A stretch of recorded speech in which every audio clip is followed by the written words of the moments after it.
नमस्कार दोस्तों, आइए आज आपको कृष्ण और सुदामा के अनोखे प्रेम की कहानी सुनाती हूँ। पसंद आए तो हमारे प्यारे कृष्ण और सुदामा की दोस्ती के लिए एक लाइक जरूर दीजिएगा और कमेंट बॉक्स में जय श्री कृष्ण अवश्य लिखें। आइए कहानी की शुरुआत करते हैं। गुजरात के पोरबंदर गांव में एक गरीब ब्राह्मण बालक था, सुदामा। उनका स्वभाव सरल और हृदय निर्मल था। वे संदीपनी मुनि के आश्रम में शिक्षा लेने गए, जहाँ उनकी मुलाकात कृष्ण से हुई। कुछ ही दिनों में उनके बीच गहरी मित्रता हो गई। वे साथ पढ़ते, खेलते और आश्रम के कार्य करते। गरीबी और अमीरी की दीवार उनके बीच कभी नहीं आई। एक बार गुरु माता ने उन्हें जंगल से लकड़ियां लाने भेजा। अचानक तेज बारिश और आंधी आ गई। दोनों भीगते हुए भी एक दूसरे का हाथ थामे खड़े रहे। यह प्रेम और विश्वास का बंधन उनके जीवन भर साथ रहा। गुरुकुल से लौटने के बाद सुदामा ने एक गरीब धर्मपरायण ब्राह्मणी से विवाह किया।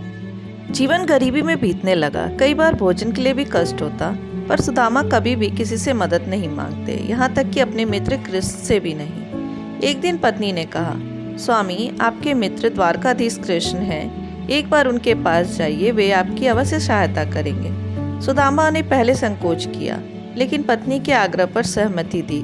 घर में कुछ नहीं था, तो पत्नी ने पड़ोस से चावल मांगे और मुट्ठी भर चिवड़ा बनाकर पोटली में बांध दिया, ताकि सुदामा खाली हाथ न जाए। सुदामा द्वारका पहुंचे। महल के द्वार पर पहरेदारों ने एक गरीब ब्राह्मण को देख पहले अंदर जाने से रोका, पर जब उन्होंने बताया कि वे कृष्ण के बचपन के मित्र हैं, तो संदेश भीतर भेजा गया।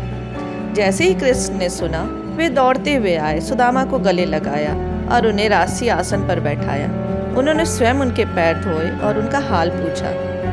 फिर कृष्ण ने कहा, मित्र, मेरे लिए क्या लाए हो? सुदामा झिझकते हुए पोटली देने लगे। कृष्ण ने प्रेम से पोटली छीन ली और एक मुट्ठी चिवड़ा खाया, और सुदामा की झोपड़ी महल में बदल गई। दूसरी मुट्ठी खाते ही सुदामा के घर धन धान्य से भर गया। फिर जैसे ही प्रभु तीसरी मुट्ठी चिवड़ा उठाकर खाने लगे, रुक्मणी जी ने उनका हाथ पकड़ लिया और कहा, प्रभु, 2 मुट्ठी से ही इन्हें सब सुख मिल जाएंगे, तीसरी मुट्ठी से तो ये मोक्ष भी पालेंगे।